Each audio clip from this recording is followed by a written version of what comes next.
The rise of Hollywood in the 1920s was due to the economic prosperity of the roaring 20s. Basically, people had more money to spend on leisure, so the movies were rising, so they'd go to the movies. This had a huge impact on our society. Along with the death of theater, the movies brought leisure to many that wouldn't have had leisure before.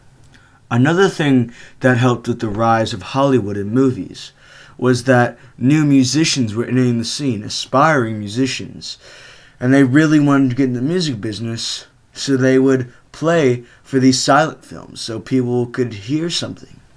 What really cemented Hollywood's stay in the mainstream was the big three: RKO, Warner Brothers, and MGM Pictures.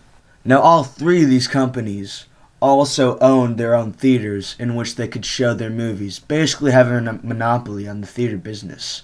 Slapstick comedy also rose into the film mainstream with stars such as Charlie Chaplin and Buster Keaton. In the 1920s, we also see big color productions being produced, actual big films being made, like 3 hours long. We also see, in the very late 1920s at the very least, we see the first sound pictures start to come out. And that's when people really started rushing to the theater. Now, jazz.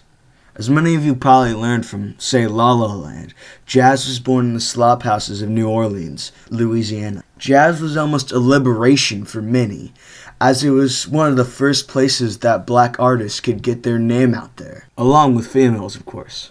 Jazz was very swingy, inspiring the swing type of music, but it also required big bands, meaning more pay for black artists or female singers.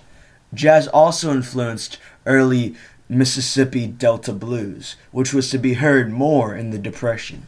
Some famous jazz artists: Thelonious Monk, Louis Armstrong, and my personal favorite, Duke Ellington. A couple years back, in the 1910s, Tennessee had passed an act called the Bueller Act, basically saying that you couldn't teach evolution in schools. Now, many people really didn't know about this. Like Sean Scopes, a 24-year-old science teacher who later became objective to the law. After violating this law, he was, of course, arrested and sent to trial.